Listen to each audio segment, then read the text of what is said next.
भगवान ने 4 प्रकार के भक्त बताए हैं यहाँ पर, और इन 4 प्रकार के भक्तों को हम लोग सुने। फिर एकादश स्कंद में भगवान कृष्ण फिर 4 प्रकार के भक्त बताते हैं, उनके भी गुण सुनेंगे। हम में कौन से लक्षण हैं ये खोजिए। यहाँ पर ठाकुर जी कहते हैं, बहुत सुंदर बात, बहुत ध्यान से सुनना। मैया देवूती माता सामने बैठी, मां 4 प्रकार के मेरे भक्त हैं, तामस, राजस, सात्विक और चौथा है निर्गुण। इन चारों के लक्षण सुनिए और मुझे कौन सा प्रिय है वह भी सुनिए। सबसे पहले ठाकुर जी तामस भक्त का विषय बताते हैं। मां पहले भक्त का नाम है तामसी भक्त, और वो भक्त कैसा होता है, थोड़ी मद्दी रखो। तामस भक्त कैसा, अभिसंधाय यो हिंसाम दंभम मात्सर्यमेव वा सारंभी भिन्न भावम मयि कुर्यात् स तामस। मां जो मेरे पास केवल और केवल दंभ से आता है, दंभ समझते हैं किसको कहते हैं, दिखावा, पाखंड, पाखंड को कहते हैं दंभ।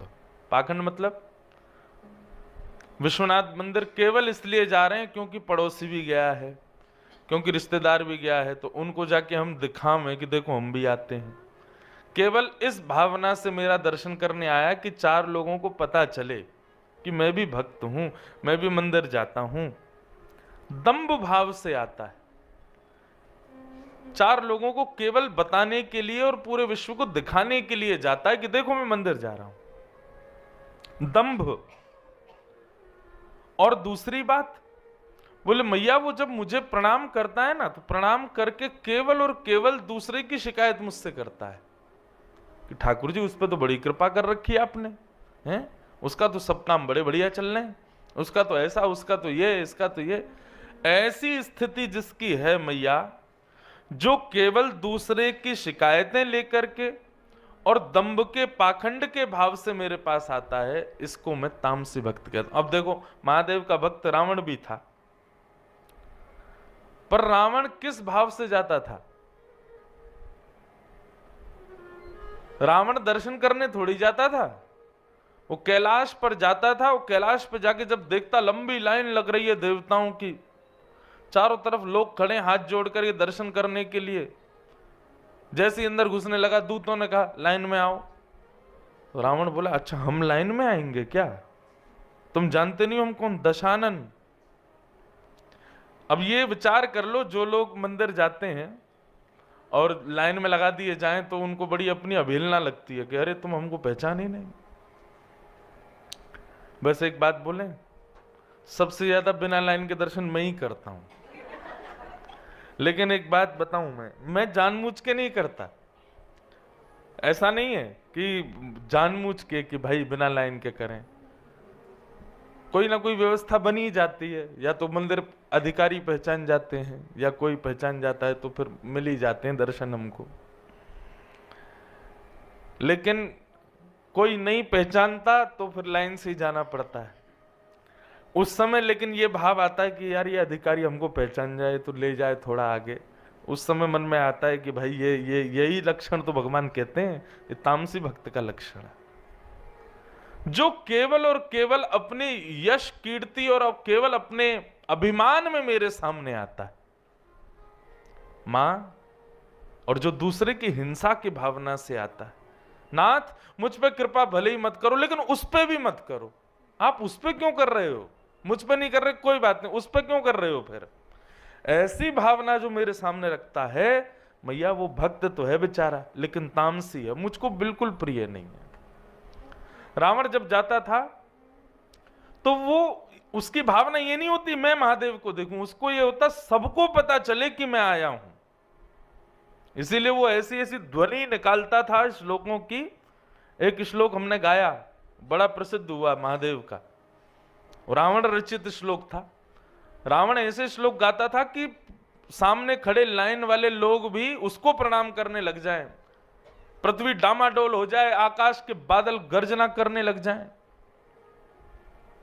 यस्यास्ते ड्राट ड्राट डुट डुट मम लम टम टम टम टम टम डमशम डमशम डुडमशम डुहि डुहि चकतम भूपके भूपनालम तैलम तैलम तु तैलम कुकु कुकु कुकु क्वांग क्वांग क्वांग क्वांग क्वांग ध्यायन्ते यस्य गान्ते वसति सकलम पातुनो चंद्रचूड़।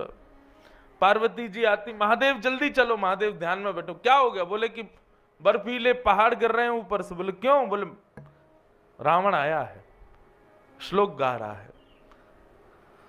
शंकर जी कहते तुम मत आया करो, हम ही रोज आ जाया करेंगे लंका, वहीं दर्शन कर लिए, तुम यहां मत आया करो। गुरुदेव, ये तो बड़ी कृपा है। महादेव ही जाते थे रोज रावण को दर्शन देने। काय बात का भक्त? ऐसी भक्ति किस काम की जहां तुम्हारे प्रियतम ही, तुम्हारे स्वामी ही कष्ट पा रहे हो? नहीं मैया, ये तामसी भक्त का लक्षण है, जो मेरे सामने आकर के भी अपने अहम भाव का त्याग नहीं करता, अपने अहम में रहता है कि मैं कुछ हूं। ये स्थिति तब भी उसके मन में रहती है। ऐसा व्यक्ति तामसी है और वो मुझे प्रिय नहीं। ठाकुर जी के सामने कई लोग आते हैं मेरे से मिलने, अब मैं तो एक साधारण बालक हूं, वो मुझसे मिलने आते तो हम तो बहुत सोच के आए थे, क्या बोलेंगे, भूल गए। ठाकुर जी के सामने जाके भूल जाओ। कल आपको मैं किस भाव से बताऊं, कल मैं नौका विहार से सीधा भागा विश्वनाथ, मैंने कि पता नहीं अब कब दर्शन हूं, अभी चलो। हम गए, मंदिर का पूरा प्रोटोकॉल पहचान गया कल हमको, मैंने कि जय हो। ले गए सब भीतर। अच्छा, विश्वनाथ दर्शन करने जाता हूं, कुछ ना कुछ मेरे साथ होता है। 7-8 लोग थे हम, पर हम 2 ही रह गए प्रोटोकॉल के पास, बाकी के 5-6 कहीं और चले गए। अब ये हमको ढूंढे, हम इनको ढूंढे। मैंने क्या हो गया? अब हम तो बिल्कुल मंदिर के पास पहुंच गए। इतने में ये लोग भी अंदर आने लगे। उसी समय शंकराचार्य जी आए हुए थे मंदिर में, वो पूजा आराधना कर रहे थे। ये पुलिस वालों से सीधे जाकर के बोले, अरे हम शंकराचार्य जी के साथ आए हैं। पुलिस वालों ने तुरंत दरवाजे खोले, जल्दी जाओ भीतर, लौटते समय हमारे लिए प्रसाद और ले आना। अब ये भीतर घुस रहे, इतने में हम आ गए। अरे मैंने कि रुको रुको रुको, मिल गए भैया, जल्दी आओ। अब ये बाहर आ, पुलिस वाले कहें आप तो शंकराचार्य जी के संग थे। बोले वो खड़े हमारे शंकराचार्य, मेरे को दिखा में, बोले जी। पर लेके गए तो भीतर दर्शन हो गए, महादेव के कपाट खोल के दर्शन करा दिए, पर संतोष नहीं हो रहा था मन को। वैसे तो देखो संतोष करना चाहिए, जैसे दर्शन हो जाए, पर हम में एक बात आ जाती है बार बार ब्रजवासी होने की, लाला कछु कृपा कर भैया, देख ले तेरो मित्र है विश्वनाथ भगवान, या तो कह देने हमें पास बुला ले। हम दर्शन करके बाहर आने लगे, तब एक व्यक्ति आया, बोले महाराज जी आप आ जाओ। मैंने क्यों? बोले आप जाके महादेव को स्पर्श कर लो और थोड़ी देर उनके पास बैठ लो। मेरी सही में? बोले हाँ चलो। लेके गए, खोल के कपाट, धुलाई चल रही थी सप्तऋषि आरती के लिए, हमको जाके वहां बैठा दिया। बोले अब आप बैठ के खूब स्पर्श करो महादेव का, खूब। मैंने की जय हो, यही तो आनंद चाहिए, यही तो सुख चाहिए। खूब दर्शन किए। तो ठाकुर जी कह रहे हैं भैया तामसी भक्त कौन? जो दूसरे की हिंसा की भावना से मेरे पास आता है, मेरे सामने आकर के भी उसका अहम नष्ट नहीं होता। ठाकुर जी के सामने जाएं तो हम यह भी एक बार को भूल जाएं। कल मैं जो बात बता रहा था वो तो भूल ही गया। कल ठाकुर जी के सामने जब मैं गया तो यहां कथा में बोल के गया था कि महादेव के निज ठाकुर जी श्री राधा वल्लभ लाल हैं। कल महादेव के सामने मुख से यही निकल रहा था, जय जय राधा वल्लभ श्री हरिवंश, जय जय श्री वृंदावन श्री वनचंद। और बाहर आके मैं खुद भूल गया कि मंदिर में यहाँ ओम नमः शिवाय बोलते, लेकिन कथा में बोल के गया ना तो वही चीज लागू हुई। राधा वल्लभ लाल जी का जब नाम उच्चारण किया, महादेव ने स्पर्श कराया, अद्भुत आनंद हुआ। ठाकुर जी के सामने जाकर के तो यह भी भूल जाओ कि हम कौन हैं, इतनी भी स्मृति आपको ना रहे। वहां पर भी ये अहम भाव है, मेरी साड़ी खिंच रही है, मेरे कपड़ा खिंच रहे हैं, मेरे ये हो रहा है, मुझे घुटन हो रही ना। ठाकुर जी के सामने जाके तो बस शून्य हो जाओ, कोई और भाव नहीं। ठाकुर जी कहते हैं जो अहम भाव में रहता है, हिंसा की भावना से आता है और केवल दूसरों को दिखाने के लिए मेरे दर्शन करने आता है मैया, वो तामसी भक्त, तामस। दूसरा ठाकुर जी बताते हैं राजस भक्त। ये राजस भक्त का लक्षण कैसा होता है? तो भगवान श्री कृष्ण कहते हैं मैया कि विषयान विसंधाय यस ऐश्वर्यमेव वा अर्चादावर्चयेद्यो मां पृथक भावस राजस। ठाकुर जी कह रहे हैं राजस भक्त का लक्षण क्या है? मां, जो केवल सांसारिक ऐश्वर्य की कामना से मेरे पास आता है, सुख संपत्ति घर आवे कष्ट मिटे तन का, ओम जय जगदीश हरे। जिसको केवल सांसारिक संपत्ति चाहिए, ऐश्वर्य चाहिए, यश चाहिए, नाम चाहिए, कीर्ति चाहिए, केवल इन्हीं कारणों से जो मेरा दर्शन करता है मैया। और दूसरा लक्षण इसका बताया, जो केवल मेरी अर्चा विग्रह में निष्ठा रखता है और उसके अलावा ना मेरे वैष्णवों में निष्ठा, ना संतों में निष्ठा, ना ब्रजवासियों में निष्ठा, किसी में निष्ठा नहीं, केवल मेरे विग्रह में निष्ठा रखता है। कई लोगों को मंदिर में देखा, विग्रह की तो खूब पूजा करेंगे, बाहर आके पंडित जी को गाली दे रहे हैं, बाहर आके ब्रजवासियों को सुना रहे हैं, बाहर आकर के संत महापुरुषों को ही सुना रहे हैं। आपकी भक्ति कभी स्वीकार नहीं होगी। जो केवल सांसारिक संपत्ति की कामना करता है मेरे से, घर बन जाए, गाड़ी मिल जाए, ये हो जाए, वो हो जाए, मेरे ये काम रुके, वो बन जाए। भैया एक बात मेरी बहुत ध्यान से सुनो, संसार में जितनी भी चीजें आप प्राप्त करना चाहते हो सब आपका कर्म प्रदान कर सकता है। हम ठाकुर जी को बीच में क्यों लाते हैं कि आप करवाओ? ठाकुर जी हमको दूसरी कामनाओं की पूर्ति के लिए मिले हैं। ठाकुर जी ये सांसारिक विषयों को देने के लिए नहीं है, वो हमारे कर्म पर है। लक्ष्मी पूजा करने से ही धन बढ़ेगा, तो बिल गेट्स ने कभी लक्ष्मी के दर्शन भी नहीं किए होंगे, पर आज सबसे ज्यादा लक्ष्मी पूरे विश्व में उसके पास है। अब तो कोई और हो गया है, कोई और आ गया है ऊपर। लेकिन देव देव आलसी पुकारा, सुंदरकांड में कहते हैं कि भाई देवताओं के भरोसे पड़े रहते हैं, वो महा आलसी हैं। कर्म की उपलब्धियों की प्राप्ति के लिए ठाकुर जी की आराधना कभी मत करो, वो आपके कर्म पर निर्भर होता है। ठाकुर जी की आराधना तो केवल उनकी प्राप्ति के लिए, उनकी कृपा की प्राप्ति के लिए, उनके दर्शन की प्राप्ति के लिए करो। जो नाम जप करते हैं, परिक्रमा करते हैं, एकादशी व्रत करते हैं और आदि आदि वैष्णव धर्मों का पालन करते हैं, पर उनके बदले चाहते सांसारिक वस्तु हैं, तो माफ कीजिए, आपके द्वारा किए गए वैष्णव धर्म वो उच्च श्रेणी, श्रेष्ठ श्रेणी के नहीं माने जाएंगे। एक जगह मैं कथा करने के लिए गया, तो जैसे सब माला जपते हैं, नाम जप करते हैं, तो आजकल काउंटर आ गया, वो ऐसे उंगली में लगा रहता है और लोग उस पर बटन दबाते रहते हैं। अच्छी बात है, कोई बुराई नहीं है उसमें। देखो हमारे पूज्य पिताजी कहते हैं माला क्या है? साधन है, साध्य नहीं है।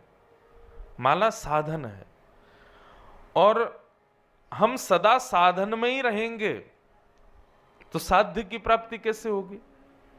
दिल्ली से बनारस आना, फ्लाइट क्या है? साधन है। साध्य क्या है? बनारस। तो साधन, जब मैं साधन से उतरूंगा तब तो साध्य मिलेगा ना। मैं साधन में ही बैठा रहूंगा, साध्य कैसे मिलेगा? समझ में आ रही है साधन साध्य वाली बात? माला क्या है? माला साधन है।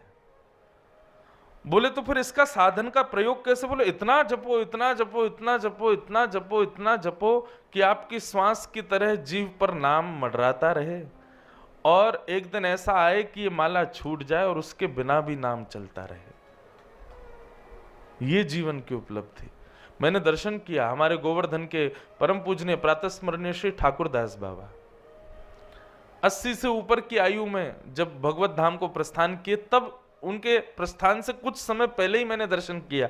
मुझे तब नहीं पता था, जब मैं कथा करने लगा तब मुझे उनका स्मरण आया।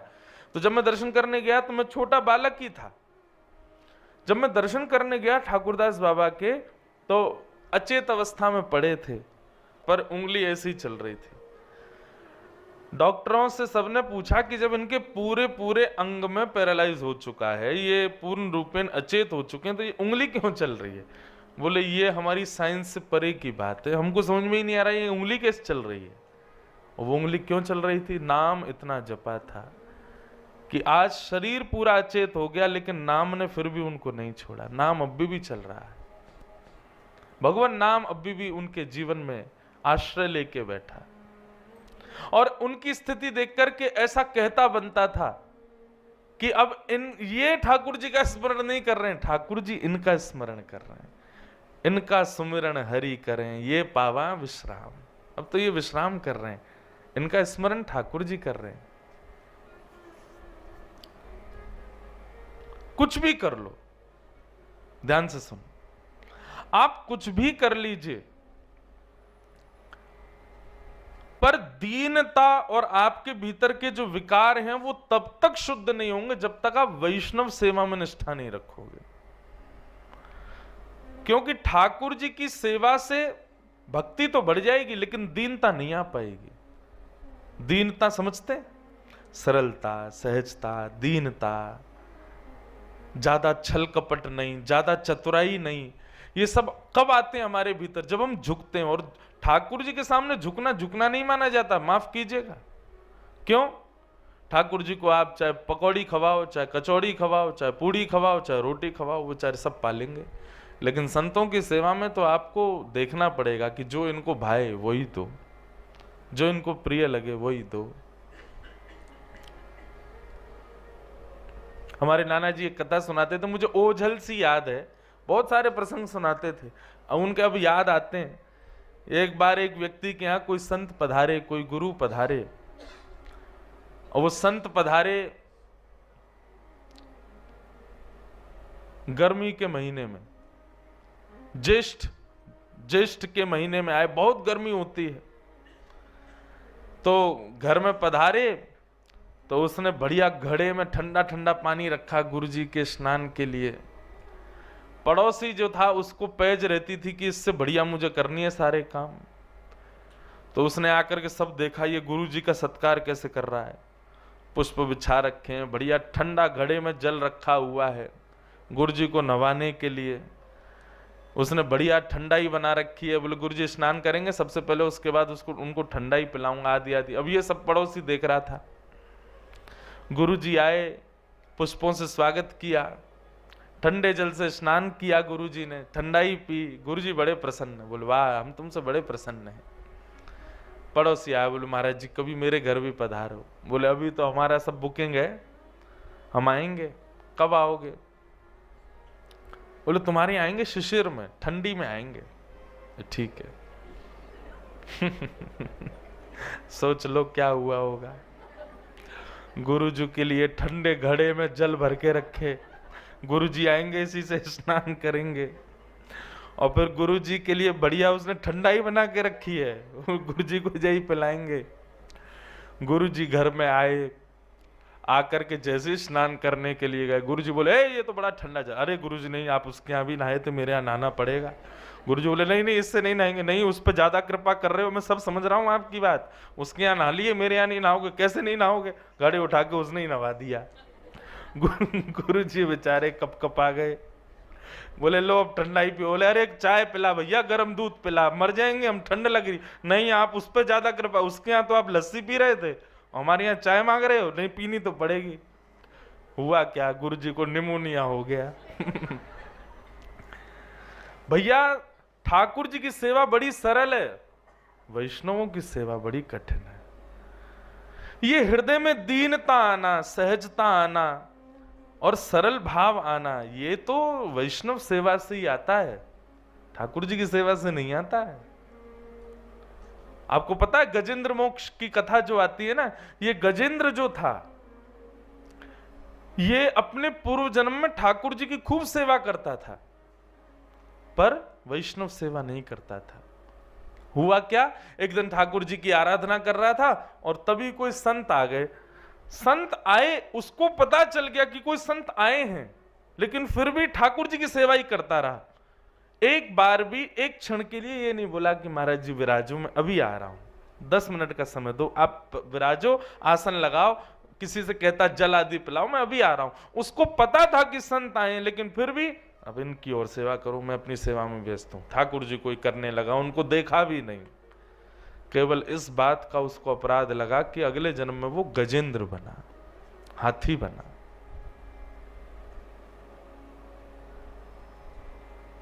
वैष्णव अपराध बंधु कभी ना बने हमसे। इसलिए ठाकुर जी की सेवा एक दिन को थोड़ी सी पहले से कम हो जाए चलेगा, लेकिन कोई वैष्णव हो। वैष्णव किसको कहते हैं? वैष्णव का मतलब क्या होता है? वैष्णव मतलब अपने रूप से, अपने स्वभाव से, अपने गुण से, अपनी वाणी से किसी भी रूप में ठाकुर जी से संबंध रखता है, वो वैष्णव है। आप एक दूसरे के सब वैष्णव हो। माफ कीजिए, अभी तक आप में से एक दूसरे के घर आप जाते हो तो ऐसे मिलते हो जैसे सखा आदि, लेकिन एक क्षण के लिए ऐसे मिलो जैसे कोई वैष्णव आया है, प्रणाम करो। तिलक है, गले में कंठी माला है, हृदय में नाम है ठाकुर जी का, चिंतन में भगवत कथा है, वैष्णव है, उसका वैष्णव रीति से स्वागत करो। वैष्णव तो वैष्णव सेवा ही हमको सिखाती है। ठाकुर जी की सेवा से ज्यादा कुछ सीखने को नहीं मिलता है। ठाकुर जी की सेवा तो कोई भी कर लेता है। डलिया में लिए घूम रहे ठाकुर जियों को सेवा तो उनकी भी हो रही है, लेकिन नहीं, ठाकुर जी की सेवा आसान है, वैष्णव सेवा कठिन है। वो करना प्रारंभ करो। तो भगवान कहते हैं ये राजस भक्त जो है केवल मेरी मूर्ति में निष्ठा रखता है, इसके अलावा मेरी किसी भाव में निष्ठा नहीं रखता, ये भी मुझे प्रिय नहीं है। मैया आप श्रृंगार कैसा करते हो, 56 भोग कितना धराते हो, ठीक है, अच्छा करना चाहिए, पर उसके संग संग वैष्णव सेवा का भाव भी आपके हृदय में, संत सेवा का भाव भी आपके हृदय में होना चाहिए। संत पधारे, वैष्णव पधारे, उस समय यह भी विचार मत करो कि पृथ्वी पर धूल पड़ी है, प्रणाम करो, इतना भी विचार नहीं।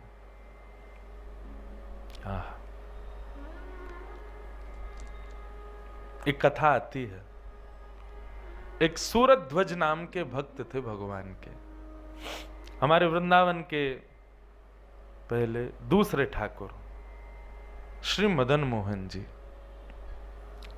मदन मोहन जी का हम नित्य स्मरण करते हैं। अब कहां विराजते हैं मदन मोहन जी? करौली। मैंने आज तक दर्शन नहीं किए मदन मोहन जी के, लेकिन मदन मोहन जी का इतना यश गाया है, इतने गुण गाए हैं कि मदन मोहन जी चित्त में विराज रहे हैं। ध्यान से सुनना। तो सूरत ध्वज जी जो थे, ये मदन मोहन लाल जी के परम भक्त।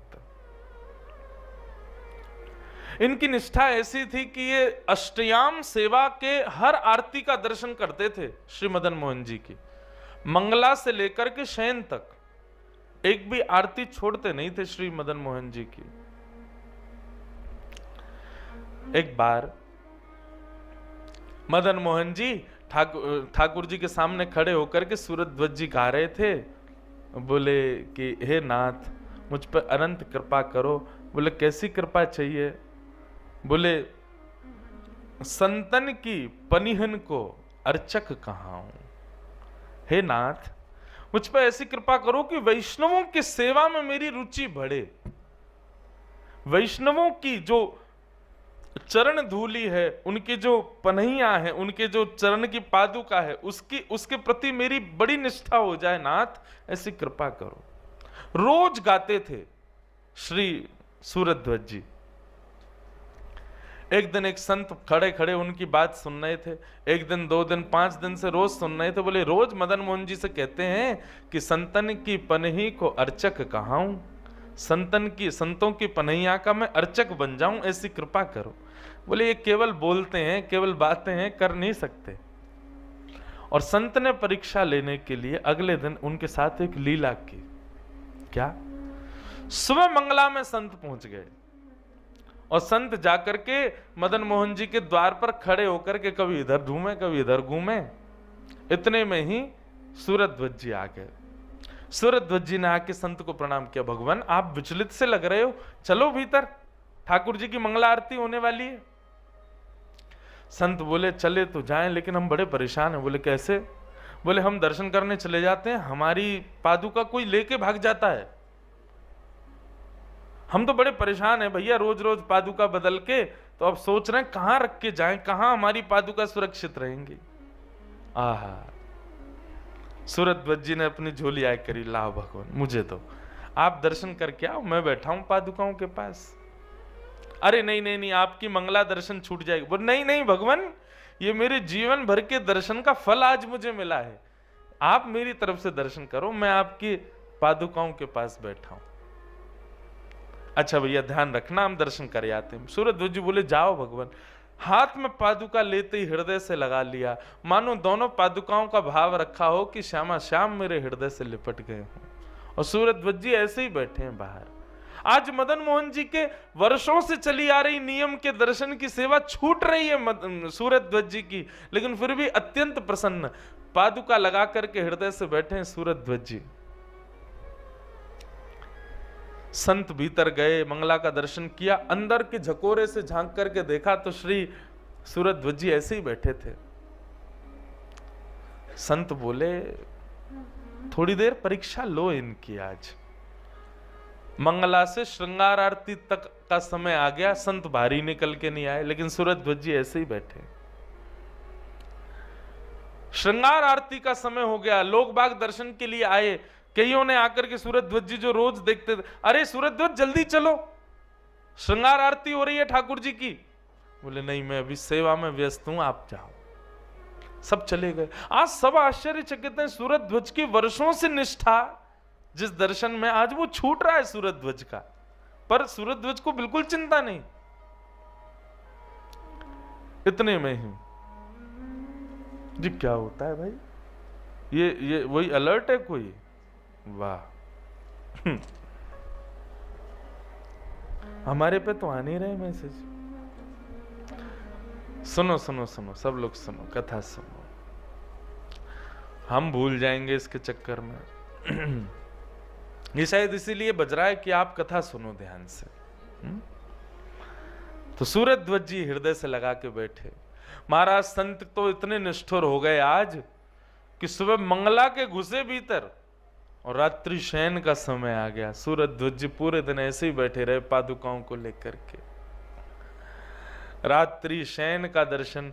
एक बालक सुबह से देख रहा था सूरध्वज जी आज मंदिर में नहीं गए, उसने जाके कहा सूरध्वज जी आप सुबह से यहीं बैठे हो, अब तो चलो शयन आरती हो रही मदन मोहन जी की। बोले नहीं आप जाओ, मैं सेवा में व्यस्त हूं।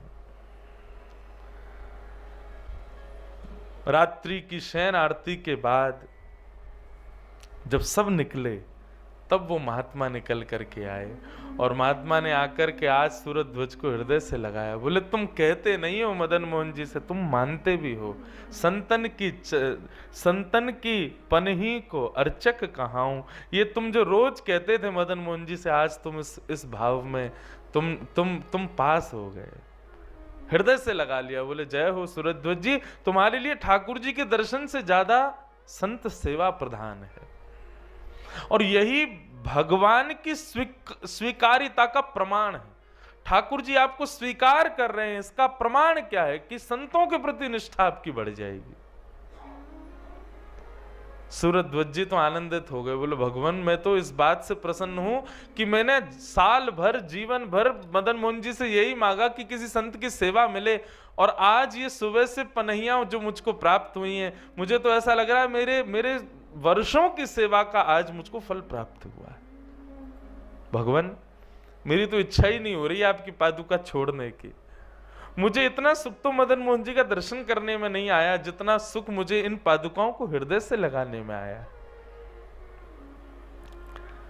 संत वहां से चले गए। मदन मोहन जी के दर्शन करने के लिए अब सूरध्वज जी गए। मंदिर तो बंद हो गया था, शयन हो गए, परंतु दहली पर अपना सर रख करके प्रणाम करने के लिए जैसे ही दंडवत हुए, सिर नीचे टिकाया तो पत्थर का अनुभव नहीं हुआ, कोमल कोमल चरणों का अनुभव हुआ। जैसे ही कोमल चरणों का अनुभव हुआ, सूरध्वज जी ने तुरंत नेत्र खोल करके देखा तो उत्तुंग रक्त विलसन नख चक्रवाल, ठाकुर जी के मधुर चरणारविंद, और जैसे ही दृष्टि ऊपर करके देखी तो त्रिभंग ललित श्याम सुंदर मदन मोहन जी प्रत्यक्ष प्रकट हो गए और सूरध्वज जी की सेवा को स्वीकार कर लिया, हृदय से लगा लिया। बोले सूरध्वज, आज तुम्हारी निष्ठा से मैं बहुत प्रसन्न हूं। तुमने वर्षों के अपने नियम तोड़ दिए केवल एक वैष्णव सेवा के लिए, एक संत की पादुकाओं की रक्षा के लिए। मैं तुमसे बहुत प्रसन्न हूं। और उसी समय सूरध्वज जी को अपने संग लेके मदन मोहन जी चले गए। सोचो बंधु, हमें लगता है कि केवल ठाकुर सेवा प्रधान है, नहीं। ठाकुर सेवा से आपकी भक्ति बढ़ सकती है, पर दीनता, सरलता, वत्सलता, ये सारे गुण तब आएंगे जब किसी वैष्णव की सेवा करोगे। और सबसे बड़ी बात, वैष्णवों के प्रति निष्ठा जिस दिन बन जाए, सोच लेना ठाकुर जी ने आज आपको चुन लिया है एक दिन मिलने के लिए, आज आप अपॉइंट हो गए हो। जिस दिन वैष्णवों में आपकी निष्ठा बढ़ जाए, समझ जाना कि बस अब ठाकुर जी ने हमारा नाम लिख लिया, अपॉइंटमेंट किसी ना किसी दिन तो लग जाएगा, ठाकुर जी मिलेंगे।